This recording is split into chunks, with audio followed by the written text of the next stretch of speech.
Welcome to the Soul of Enterprise Business and the Knowledge Economy, sponsored by Woodard, building your ideal practice with coaching, education, community, and resources. I'm Ron Baker, along with my good friend and Threshold colleague, Ed Kless. On today's show, folks, we're going to get into entrepreneurial nerdery with our second interview with Seth David. Hey, Ed, how's it going? Great, Ron. Looking forward to this conversation all week. It's always great to talk to Seth. He's the chief nerd and CEO of Nerd Enterprises, a firm dedicated to empowering accounting professionals and business owners through expert training and support. I'm sure our listeners are familiar with him, but he's also an animal lover and a creative individual committed to helping others achieve their best self. Seth, welcome back to the Soul of Enterprise. Thank you. Thank you so much. It's an honor to be here, as always, with you guys. You know, Seth, I'm going to start way out in left field. Let's do it. That's my favorite place to be. My sister-in-law 2 days ago had to put her dog down. And it was a rescue dog. And I loved this dog. Her name was Jessie. She was absolutely beautiful. Skittish, as you would expect from a rescue dog. But that is the worst part. I love dogs, but that is the worst part. It's awful. It's awful. I had my first experience with dogs was after dating my wife for a while, and we were living together, and we were on our way we were supposed to go to like Pier 1 or something that day. If I remember correctly, we had some gift cards. We were going to buy some furniture for our little apartment. At the time, we were living in Hollywood. And it was like a last minute spur of the moment. She was like, why don't we go to the animal shelter? And I'm like, okay. And next thing I know, we're adopting the first two of our first three dogs, Ralphie and Xena. Ralphie kind of became famous because he ended up being with me in my profile image on social media for so many years. And so it just, it just stuck. I never changed it. And then a few years after that, we got Hercules. So we had the three of them for like 15, 16 years. I mean, Xena lived to be, I want to say almost 18 years old. I forget if it was 17 or 18, right? Ralphie was her son. He was a year behind her. She was, so she was a year when she had him. And Hercules, we got him when he was 4 months old, and he lived to be about 14. Because he passed away within a year of Ralphie and Xena. Ralphie and Xena went 6 days apart from each other. The extent of the heartbreak is something I still haven't recovered from, I can tell you, especially losing all three of them in such a short time. But my wife and I couldn't stand the silence in our home we were so used to having dogs. And so within 4 months of losing Hercules, the last of them, which was especially heartbreaking because he was only 14, and we knew it was diagnosed early on that he was going to have congestive heart failure. He had like a heart murmur or something like that. We knew it. We were just hoping it would take a really long time, but it happened when he was about 14. So we couldn't stand the silence. And my wife started looking online, and next thing I know, she's like, hey, I found this rescue that's local to us called Dachshund and Friends. They have this litter of puppies that they actually brought up from Mexico. Apparently the puppies were found in a box in Mexico somewhere. And for whatever, I guess whoever found them knew about this rescue here near where we are in California, brought them up. And long story short, we ended up taking two of those puppies home with us. And those are the ones that everybody now has come to know as the Mighty Goddesses, because it's Aphrodite and Artemis are their names. Love it. And they have their own Instagram channel now. And I just love them. And we'll never get over losing the ones that we've lost. But you're right, Ron. It's the worst thing. It's the most awful. It's like you get so much joy having them in your life, and it's so painful to lose them and to let go of them. And in some ways, I think it's almost worse than losing a human that you're close to, because they're so dependent on you for everything. It's just a different kind of bond. Yeah, and they just become part of the household, part of the family, and they're so great at mimicking humans and adapting to, I mean, they know when you're sick, they know everything. They're amazing creatures. Yes, they are. Yes, they are. And that's why I never had an experience with this until I met my wife. And, she loved animals, had dogs her whole life. So she's the one who really introduced me to this world. Growing up, my parents didn't want to have dogs because my mom she was smart enough to know she would have been the one that got, had the responsibility of caring for them and walking them. And she had no interest in that. So.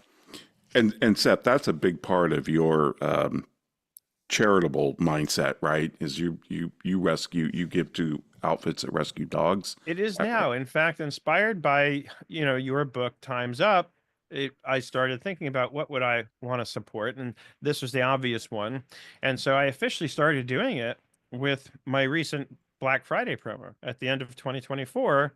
I did a promo. I didn't do a Black Friday thing for like 2 years. I said, I stopped discounting my courses because I felt like it was devaluing my courses.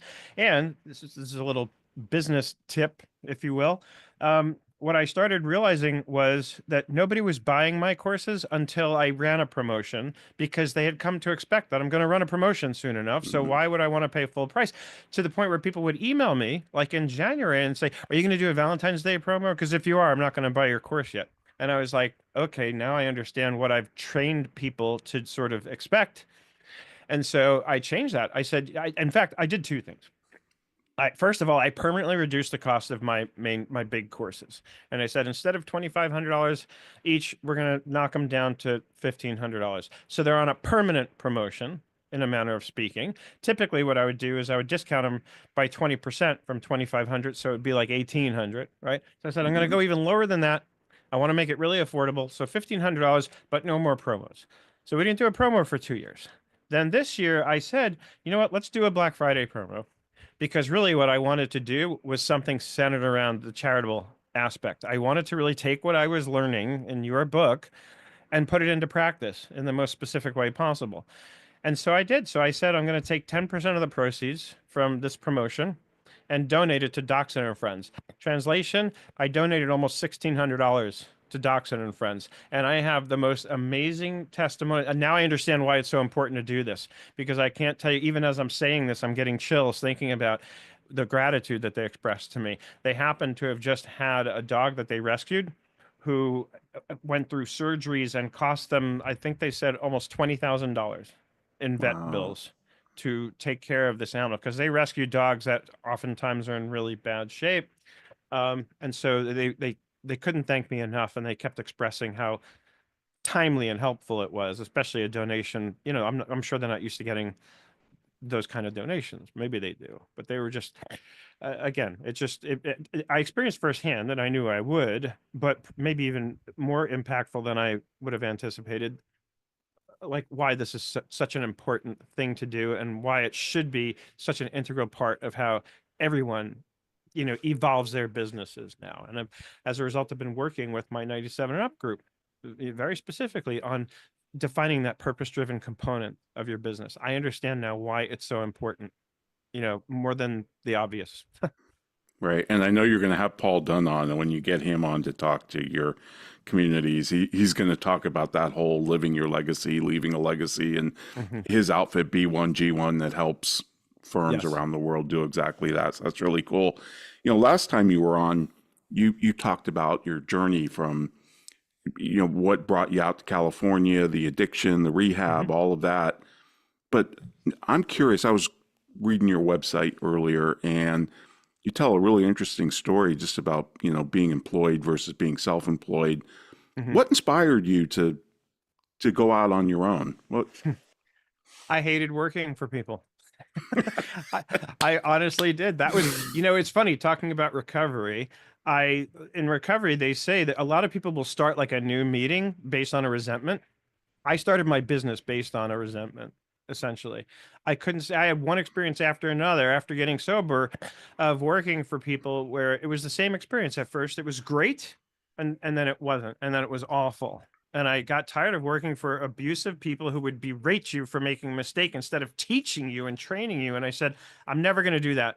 If I have people that work for me, I'm never going to raise my voice at them. I will never berate them for making a mistake. If anything, I will assume the blame for their mistake, meaning that it's my job. I did a poor job of training them if they made a mistake. And I've taken that approach with every employee I've had, and there haven't been many, but there've been a few. And so I started my business because like I said, I had one experience after another working for are we PG-13 here?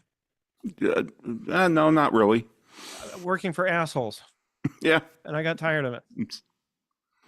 You, All right, you one. you tell the story on your site about sitting on the steps outside the office. Okay, yes. It, I'm sorry. So, all right. So this was even before that. I was newly out of rehab, and so the normal thing, you get a temp job. Luckily, I had the accounting degree that made it easy. So I went through an accounting temp. I think it was account temps at the time, is what it was. mm, And so I got this job working for a hedge fund in Santa Monica. And here I am, like probably not even 6 months sober yet, getting up at what to me at the time was an ungodly hour, and I remember driving to Santa Monica and it's cold out, in the winter time, and stopping by a Seattle's Best stand for my cup of coffee and going in there. And so they put me in front of a computer and they said, "Do you know how to use Excel?" I said, "Sure." And they said, they didn't give me any templates. They just told me to design my own Excel spreadsheet to perform some of the things they needed to gather data around the investments that this hedge fund was investing into.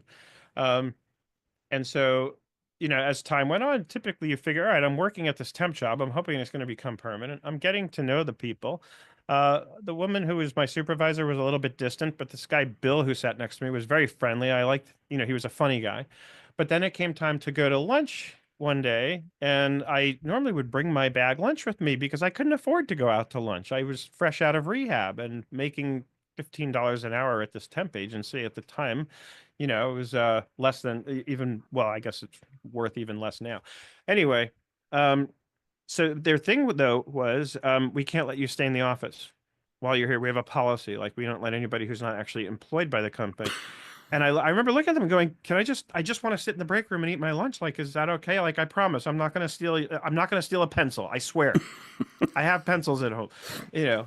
And they were like, no, they were adamant about it. And so literally I'm sitting out there on the steps of this office on the corner of 5th and Santa Monica. If anybody wants to go there, it's like a historical place in my life, right? I sat on those steps outside that office building, eating my brown bag lunch in tears because I just felt, I was like, why did I get sober? If this is what it's come to, I don't want to stay sober anymore. At least if I'm high, I won't feel any of what I'm feeling right now.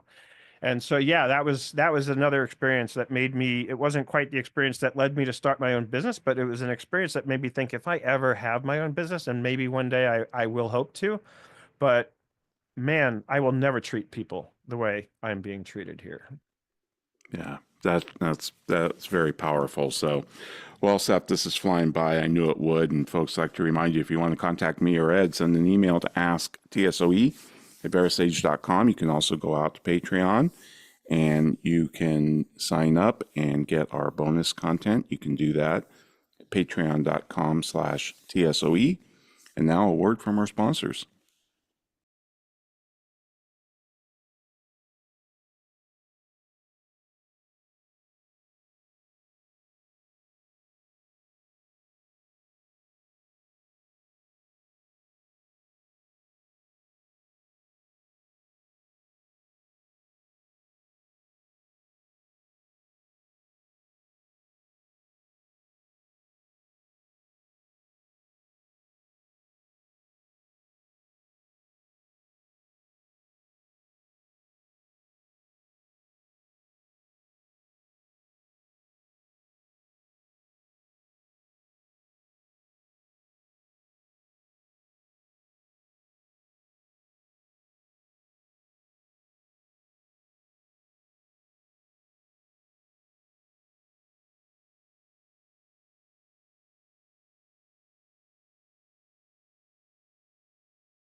And we are back on the Soul of Enterprise with Seth David for a second time. And we are talking, well, I'm going to talk to him about AI. I'm going to bring it in from left field.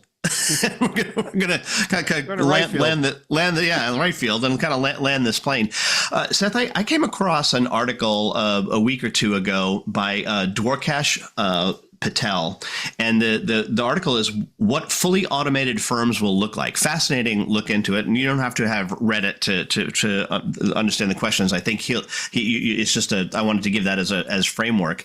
But he proposes something pretty interesting, is that, if we get AI honed in the right place around a specific topic, we can replicate that indefinitely, rapidly.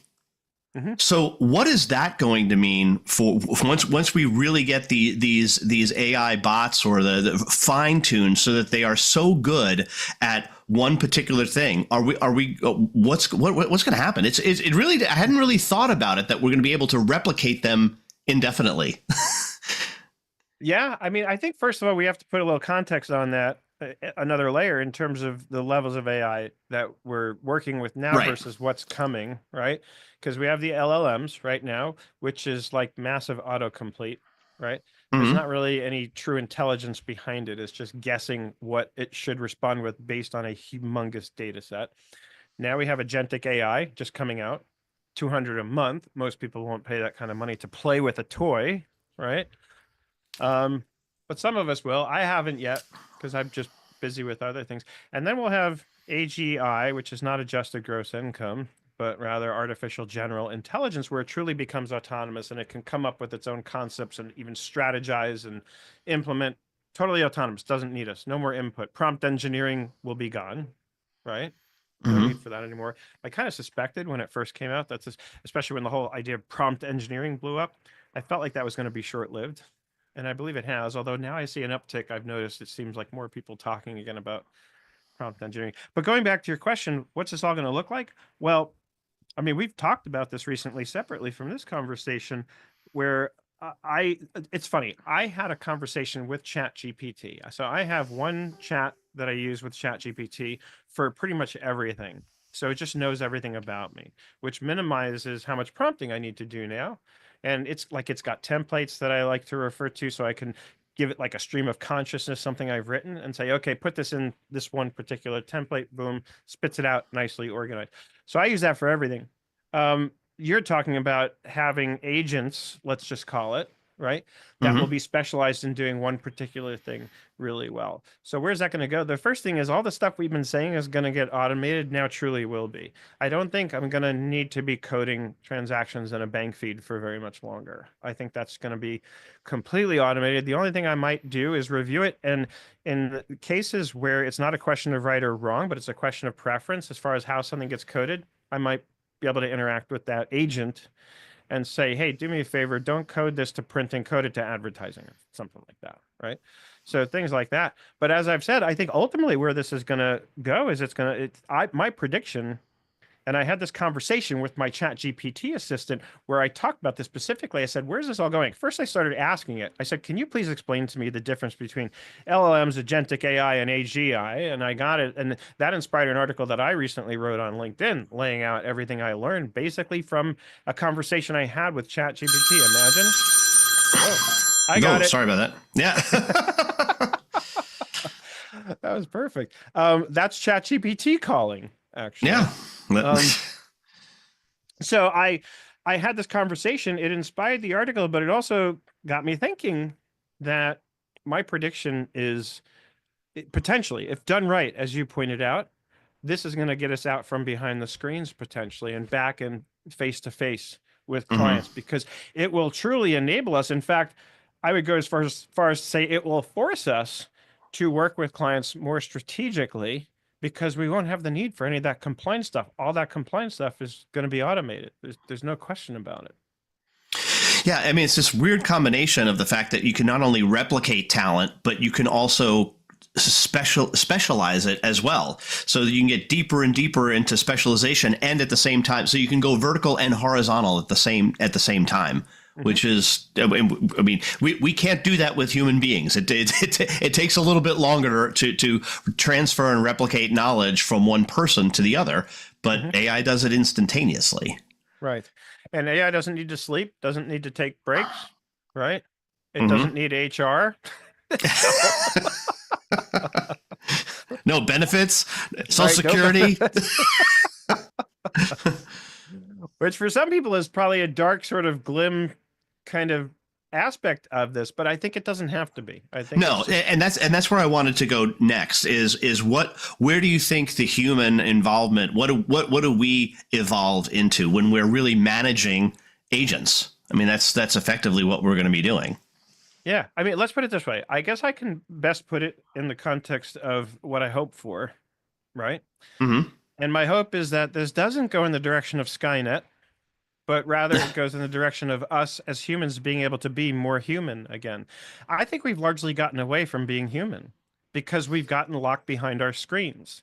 And I mean, I even read articles now talking about younger generations like Gen Z and, and probably up and coming Gen Alpha, where they actually get a lot of anxiety around the idea of talking to a person face to face. It's like, what was that Bruce Willis movie where everybody actually stays in their house and they have these robotic avatars that go out in their place into the world to do things, and you learn that you can't leave. It's too overwhelming to leave your home in that world. It was some sci-fi movie. I forget the name of it. But it's and I not we haven't obviously gotten quite that extreme, but I think we've gotten in many ways a lot less human about things. We're looking to automate, and that's a good thing because we want to do things not just more efficiently, but as you guys always say, more effectively, right? And efficiency is okay as long as it's effective. It's not okay when we lose effectiveness. But I think that ultimately, my hope is where it's going to lead us is back to being human again, back to interacting, using the agents to do their thing, to produce information, even to analyze and interpret that information. But then we put the human touch on it and say, okay, this is what we want to do with it. And then we go back to the agents and say, okay, based on this analysis and interpretation, here's what we want to do, or here's what we want to do differently. Right. And then go ahead. What do you think that means in terms of like productivity? Like, can you see? We had a guest on Jim Pethokoukis about a year ago where he talked about there's a very real possibility of going from a regular 3% economic growth to 30% economic growth because of AI, and that would mean a doubling of the standard of living every 3 years for all of us, which would be absolutely incredible. But the point is it has precedence. We have gone from 0.3% economic growth back before 1800 to 3%. So that tenfold increase has in fact happened. Right. So what's the exact question? So what does that mean for us as human beings when we see that much rapid growth? I'm really trying to get your insights into where do you think the human side of this is going to be 5-10 years from now? The AI is cool, the technology is cool, but what does it really mean for us? What will we be doing? It's a good question. I think that it's going to be, first of all, it's going to be a choice, right? Mm-hmm. And we're going to have to make a choice about what we sort of do with that, right? So to kind of scale it back for a sec and look at it differently. So I'll give you an example. I'm about to launch a coaching program. I have very specific plans for that coaching program to build it and scale it in such a way that over a 3-year period, I largely get out of it. I think in some ways AI is going to be able to do this for us, to get us out of a lot of the day-to-day, right? Because anything that's repetitive, done. But even things that aren't repetitive, when we talk about completely autonomous AI, again, it can do the analysis for us. It can make the recommendations, right? So then it's just a question of me taking those recommendations and choosing what to do with them. And I might go back. So the AI is going to be like an employee that I work with who does the work, does the research, makes the recommendations, and then either I have more questions about those recommendations, or I take the recommendations and go run with them and implement whatever it is. So a quick example, right? I'm going to be putting a webinar out there soon that I feel like addresses something that a lot of people in our industry, who are focused on AI are already kind of missing, which is that there's still a lot of people in our industry who haven't even touched this stuff yet. I would guess most, in our industry have not yet touched this stuff because they're afraid of it. They don't really understand it. And so I'm going to do a webinar soon on how to get started with AI for accountants and bookkeepers. And so one of the things I'm going to be demonstrating for them and giving them an exercise to do is where you'll take a set of financials and drop it into ChatGPT. But first, you'll also give it a template that I want it to use that says, here's how I want the financial analysis that I'm going to ask you to do to be structured. Then I drop in the financials. Of course, for security, before anybody says it, we're going to remove the client specific information, right? So we'll call it client X or whatever. But we'll drop that in, and then ChatGPT will spit out the analysis for me. So all that work is going to get done for me. So I'll look at that analysis, and then the question is, do I need more analysis, or do I have enough here to implement decisions, right? And then it's a question of how far are we going to go in terms of letting AI make decisions for us, and then implementation. And will it go as far as where, will we ever give our AI, let's just to put it in the extreme, and I know most people are going to be like, no way, but that's what we say about all of this until we start doing it and redefining what the boundaries are. But will I go as far as to let AI have access to my banking and actually execute transactions for me? I mean, potentially it's going to go there, right? If I want it to, if I want to let it, do I trust it? Most people won't for a very long time, right? Until somebody does and says, no, you know what?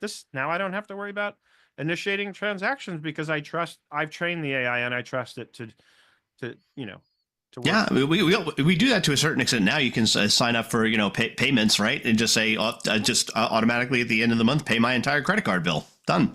Hey, but what about a strategy where my company has excess cash and I want it invested?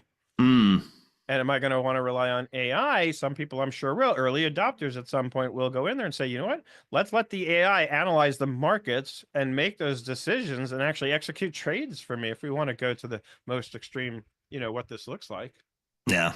I just wonder how far we are away from having an AI where we basically as an individual upload all of your financial information for a given year with a series of PDF files, and it spits out the tax return back for you. I mean, we can't be too far from that. We really can't. And even when we get there, the question is, how accurately will it make sure that we're getting the best tax advantages, right? In other words, well, that'll be the competing AIs, right? Because you'll have people with different tax strategies that prompt engineer which ones to use. But we are up against our break, Seth. This has been fantastic. Thanks so much. We'll talk some more in the fourth segment, but we want to remind those of you listening that you can get a hold of Ron or me by sending an email to asktsoe@verisage.com. We do have our Patreon channel available at patreon.com/TSOE, where you can get the show commercial free, as well as our bonus episodes that Ron and I do after each. But right now, a word from our sponsors.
Welcome back, everybody. We're here for the second time with Seth David. And Seth, you were talking about AI with Ed, and I do have a question for you. Do you remember, God, this is going back, John Nesbitt, I Megatrends? I remember Megatrends. I vaguely remember the name John Nesbitt, but I should say no, I don't. You'll have Well, to he was the refresh my memory. author of Megatrends. I think it was big in the 80s, if I remember right. Kind of Okay. along the lines of, Future Shock, Toffler. He kind of came after him, I think. But he had a great phrase. He said, the more high tech we get, the more we're going to demand high touch. Hmm. And I always remember that. High tech leads to more high touch. Hmm. I guess my question for you is, I've been reading The Economist, and they say the actual adoption rate of AI in business has been relatively slow. You Hmm. would think it'd be much greater, and it's not. A lot of people are using it, but like you said, they're kind of using it as a toy. Do you see adoption among your community? And if so, what are they doing with it? And do you think they can make a transition to high touch? Or will they just go out and get more of the things that can be automated with AI? Interesting. So first of all, I do think that there is not that much adoption, in the, we'll talk about the accounting industry because that's where I work and live. I think adoption is relatively very low. Of course, you have your early adopters and certain groups of people that have gone to the extreme of adoption with it. Some, from what I see, are just playing with some really cool use cases, but from a purely practical standpoint, it's not stuff I see your typical accountant or bookkeeper touching, at least not now, right? Which is why I want to address that in the very near future, as of this recording, as far as putting something out there that invites in the people who haven't even touched it yet, and getting people started with it. I do agree that it will, it will get us out from behind the screens and get us, like you said, more high touch eventually. I think what will happen with adoption, I think what if we look back at history with any of this kind of thing, disruptive technology, what happens is adoption is slow at first, and then at some point it's just going to pop. Mhm. And at that point, when it pops, it's going to be because people are going to finally realize what they probably should realize by now, which is that either you're going to be forced to adopt this or you're going to be forced out, right? I mean, imagine an accountant in 2025 saying, you know what, I'm not using computers to do my accounting. I'm sticking with green ledger paper, right? Imagine somebody manually recording entries between different subledgers, right? Obviously, it's ridiculous, right? You laugh because it's ridiculous, but this is going to be another version of that, right? Eventually, I remember many, many years ago, um, but well into the computer age of accounting, I got a call from a client. Guy was based in Beverly Hills. He was probably in his 70s, like old school CPA. And he called me up because he found me online and he was like, I'm old school and I have this program I've been using to run my firm, my practice, that still runs on DOS. And he's like, honestly, I don't even remember exactly what he needed my help with, but he wanted me to come to his office and he paid me to consult with him hourly. Don't chop my head off. Um, but I went in there and I remember working with him to try and help him. I think he was trying to, I forget what it was, but it was the point I'm getting at is this was a guy who was still using DOS based software when the rest of us were well into the realm of using Right. Windows and, Mac. So you're always going to have that. Right. And then I think, but like I said, eventually that guy had two choices. Either he was going to have to retire because there was no way he could continue to function using DOS based software, or he was going to have to adopt and learn and make that decision. And I think, especially for those of us, like I even think about this myself, and I know I'm still pretty young, I'm 54, but I still think, how much of this am I going to take before I say, you know what, I'm out. I don't want to deal with this anymore. I just want to retire and sit on the beach and not sip margaritas because I'm sober, but something else. Play with the dogs. Yeah. Play with the dog. Yeah, exactly. My dream I, is a cabin on a lake with my dogs and writing books, right? And even that, you've written a number of books, Ron. How's AI going to impact that, right? How much of a hand is AI going to have in helping you write a book now? I sat down at one point and I thought, just for fun, I'm going to prompt AI with a basic description of how I want a story to start. And it wrote such a wonderful chapter for me that I was like, I can't wait to read more. It was amazing what Yeah. ChatGPT wrote. And then I struggled and stopped actually because I was tempted to go on.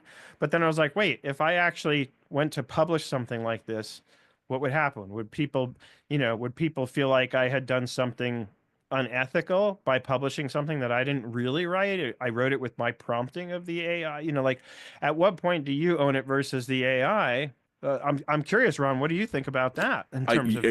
It's a great question. I mean, for a lot of nonfiction, AI could probably spit out something much better than I could. The only comparative advantage I have against AI is I have a soul, Mhm. and I think we're going to have to really lean into that a lot more Yes.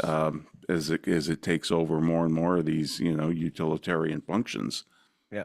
And that's what I meant earlier when going back to Ed's question about it was we're going to have to become more human. That's really, you said it Yep. actually better, is we're going to have to lean on our souls. And because that's the one thing we have that AI can never have. Yep. And like you're 97 and up, that you're going to launch here soon. Yeah, if you could automate everything, that'd be great. But you're still going to be on those calls Yeah. and you're still going to do that one-on-one coaching because that's very human. Yeah, there'd be no value in it. If I told people, hey, you know what? I programmed AI to give you the exercises and you're just going to sit in front of my Seth bot. GPT that I created Yeah. and Yeah. then let me know how it goes. Nobody's going to pay for that. They're paying for the value that comes with me working with them one-on-one. And yes, I've taken time to prepare these exercises. I've spent an excruciating amount of effort in it, and I've had ChatGPT help me organize the content once I've written it, right? And it's given me some great ideas actually, where I've created lessons based on my conversations with my assistant, right? Quote unquote, which is really ChatGPT. And one of the coolest things is, you mentioned something about this earlier, Ron, is when uh, as I had been working on the exercises for this, as I write each exercise, and there's one exercise for every week, the way I'm outlining the program, I've pasted it into ChatGPT. So guess what has happened as a result of that is ChatGPT is now familiar with every lesson in this program, Hmm. which means now I have very little prompting required to say, hey, do me a favor, write a quick marketing message for me about this program and some of the benefits. It knows exactly what to point to. It knows to talk about Notion because my obsession with Notion has very much infiltrated its way into this program. It knows about Time's Up because it knows that a lot of what I've created in this program is directly influenced by the Time's Up book. And the same thing with David Allen's Getting Things Done, very much influences this program that I've developed. So all I've done, that's the thing. And I think we probably all can quote somebody who said something like this at some point, which is nothing that we're creating is really that original. It's just our flavor. Right. Right. I'm taking all the different sources that I've learned from for over 20 years and saying, I'm going to take all this experience and put it into a program. And really what people are paying me for is that I've organized it for them. And then I'm going to train and teach. Right. And that's what AI, it can do to an extent, but like you said, it will never have the human aspect or the soul. Yeah. And then I'd be really curious, Seth, if you prompted it to say, okay, you know about these courses I've taught, you know about these books, take me somewhere else, take me beyond this, or take me to the next thing. And I wonder what it would come back with. I will do that, and I'll let you know because that would be fascinating to see. In fact, it's funny you mention it. I should be, if my system is as good as I like to say it is, I should be able to pull this up very quickly. But I just clipped something because I'm constantly scouring the web for like articles that give you different kinds of Chat GPT prompts. And this one was actually really interesting to me. So I'm almost there. I'm going to pull it up on my screen here. And it happens to be the most recent thing I clipped. And so the first prompt, I thought this was fascinating to do, is hold on, Instagram's a little slow right now. Okay. So this is assuming you've spent some time interacting with ChatGPT. The first prompt here is Analyze my communication patterns based on our conversation so far. Tell me what you observe about my thinking style, decision-making approach, and potential Mm, blind spots. mm. There's a prompt for you.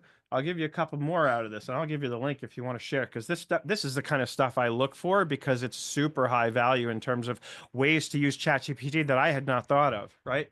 Next one, the this is number 2, the 80/20 rule. I want to master input your skill, right? In record time, create an unconventional learning approach that bypasses traditional methods and focuses on the vital 20% that delivers 80% of the results. How's Wow. that for a prompt? Let me give you one more. Extreme devil's advocate. Challenge every Mm. assumption in my thinking about insert topic. Push back hard on my logic. Identify cognitive biases and propose radically different perspectives.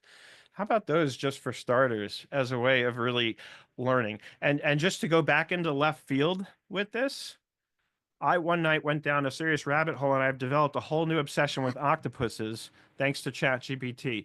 Because one night I simply prompted it and said, I'm bored.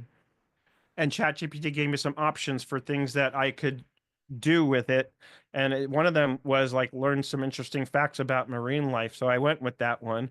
That got me down the rabbit hole of octopuses. And I started learning quickly how fascinating and actually alien like these creatures are. And now, because of that, I bought a whole book called The Soul of the Octopus. Right. And That's I'm watching a awesome. series on Nat Geo about what amazing creatures these are. So, nothing to do with what I do for a living, but a rabbit hole I am thoroughly enjoying because now I find octopuses fascinating. That's that's fantastic. Seth, this is unfair. Less than a minute. You have a college student come to you. They know they want to get into accounting. What advice do you give them? They're going They to want to get into graduate next accounting. year. Yeah, they're going to graduate with an accounting degree. What advice do you give them? Make sure you understand the accounting fundamentals. That's number one, right? Debits and credits. Then learn the tech that overlies the accounting fundamentals. Just had a conversation with somebody today about this, talking about a potential course we're going to do. And the thing I stressed, and I think the same answer applies here, is you can't just learn the software. You have to understand the fundamentals, the software, just like I talk about with productivity software. The software is not the system. The software is the tool that executes the system. So if you're going to get into accounting, you better understand the system, which means debits and credits and how financial information flows from one statement to the other. If you understand that, you can plug in any technology and figure out how to use it in short order. Would you tell them to go to a big four or smaller firm? My experience was originally to go Big Four. At the time, it was Big Six. Um, it didn't work out that way for me. Honestly, I can't answer that. I think it can go either way because I know people who have gone that route and said, you know what, it pigeonholed me. All I'm doing is auditing cash for Mm, banks for two right. years. So they get very pigeonholed. Whereas a small firm, you're more likely to get exposed to more diverse things, right? At the end of the day, I'm just glad. I'll tell you this. I'm really glad that I got an accounting degree and that I got CPA firm experience. I did eventually get that.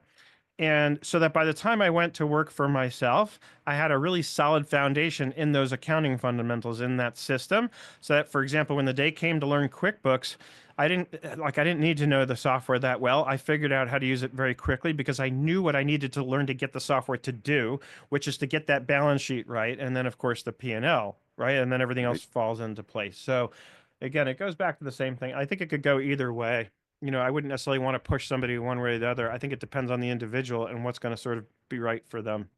No, that's a great answer. Well, Seth, thank you so much. This has been great having you back on the show, and Ed's going to take you the rest of the way home. Folks, I'd like to remind you again, if you want to contact me or Ed, send us an email to asktsoe@verasage.com. And now a word from our sponsors, including Woodard.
And we are back on the Soul of Enterprise with Seth David. Seth, 3 times this week, 3 times, 3 independent people have sent me links to Notion. Completely independent of each other. Mm-hmm. Tell me what's going on. What's happening here? Why is this a technology I'm missing? It is my obsession, right? I mean, for years I did videos on QuickBooks Desktop, then QuickBooks Online, and then a lot of other productivity software. I kind of adopted the policy that if I learned how to use it and it helped me in my business, then I should make videos on it and teach others how to use it. Because after a while, I just get bored just doing accounting and QuickBooks videos. Notion has become my absolute obsession, and it happens slowly, kind of like a drug, right? You try it for the first time, you're like, whoa, all right, that was cool, but I'm not so sure. And then you keep doing it.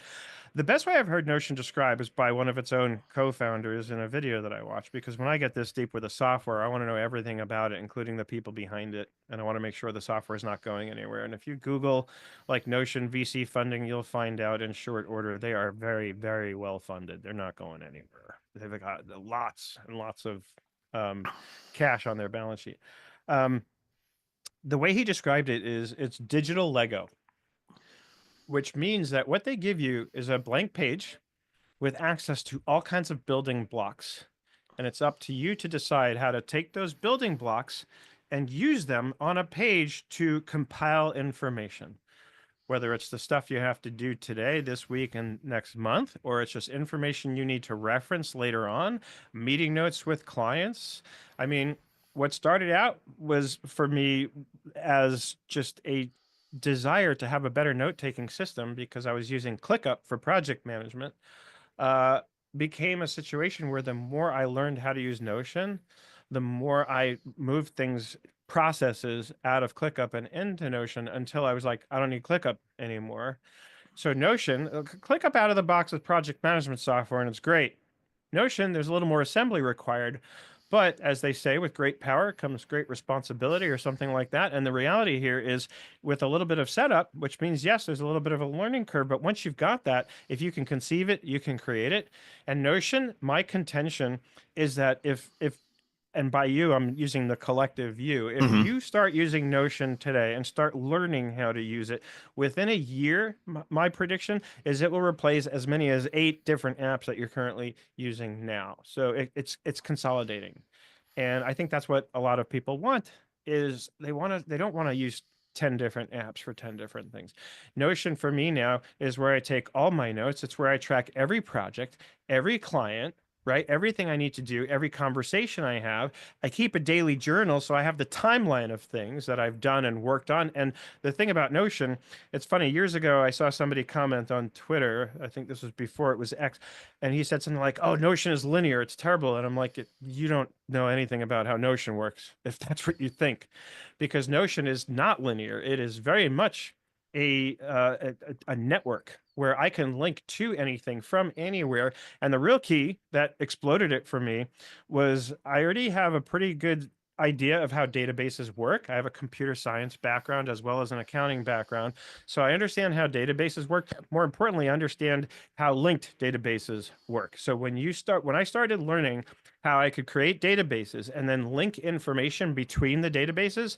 So I have clients in one database, I have projects in another database. So anytime I need a new project, I go into that client, I add the project. That project is in my master projects database, but it's linked to that client.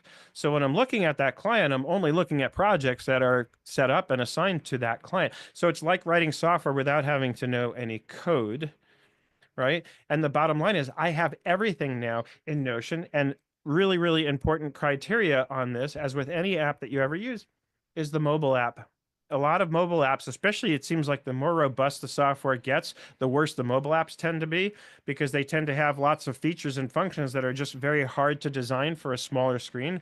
Notion has done an amazing job of that, where everything is accessible. It might be tucked away because it's in a smaller screen, but again, when you take the time to learn how to use the tool and figure out how it works and how to use it, then you find that with Notion, The mobile app gives me access to absolutely everything I need, which is important. I talk about the haircut test.